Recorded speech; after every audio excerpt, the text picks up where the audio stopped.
Hello, Aries. So let's have a look at your 5 minute forecast for February. So this is actually quite an interesting one because this is a very strong month in terms of triggering, emotional triggering, and also thinking about how you feel about your identity.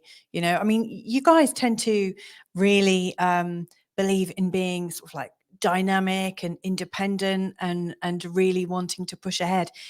As signs go, Aries seem to have a much more direct way of being. And yet in this month, it feels like it's almost painful being yourself. There are times when you just simply want to let go of who you are and almost play with your identities. Now, there is a really sort of like creative edge to this month. So, for instance, the full moon that's taking place in the sign of Leo on the 5th is actually taking place in your 5th house of creativity, where you can really start to explore beyond your personality, beyond your identity, and more like what comes out of your extreme focus. So that seems to be quite a good thing, though that full moon in particular is super duper challenging. It is challenging all sorts of beliefs about yourself in terms of how you earn money, and also how you create. Like, is it possible for you to create something of value on your own, or do you have to collaborate with other people? Now, I think I spoke about this in January as well, so it's obviously a theme that's coming up now. Beyond that, there is this really sort of like creative and almost psychic and intuitive moment towards the 15th and 20th of February. In fact, it feels really quite dreamy and quite divine.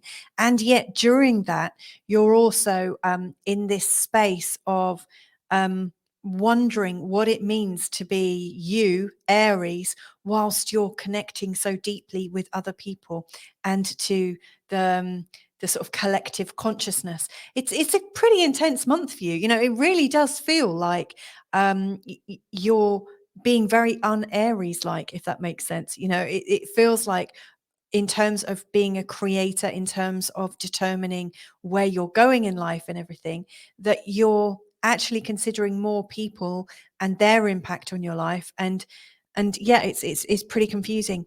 Now, the trickiest part of this month, I would say, is from the 23rd to the 28th, when you've got the moon, you've also got Venus, you've got Jupiter, you've got Juno, and you've got Chiron all in your first house. Now, that is going to raise your reputation of being quite dynamically magnetic, quite attractive. So, I mean, you're going into a phase of attraction for sure. And yet, as everything is connecting to Chiron, things are really being expanded within your identity. So parts of your personality that you feel very unhealed on, aspects that you've had since childhood that you've not managed to clear, it feels like they're right in your face. Hence why I'm really sort of encouraging as much creativity as you can find to help you through this phase. The more you can relax and unwind in yourself and not strive to be so dynamic and so noticeable, the easier things will be as this healing phase comes in.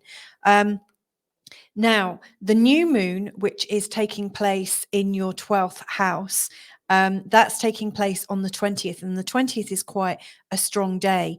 It is likely to bring up a new focus in terms of how you can reprogram your mind. So if you're already thinking ahead, and if you're already aware of the healing that's going on inside you right now, you can start to set intentions for the 20th that will really help you.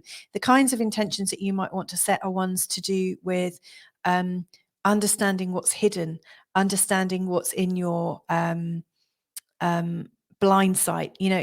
There are some things that you're really struggling to get about yourself, and I see that this is a month ahead that you can have almost like a revelation about who you are. So this is quite a deep month. It's not without its challenges, Aries, but I know that you have got the energy and determination to see it through. Anyway, lots and lots of love to you. Have a fantastic month ahead, and if I can be of any assistance whatsoever, go to feelgoodastrology.com/store. Anyway, lots of love to you. Bye for now.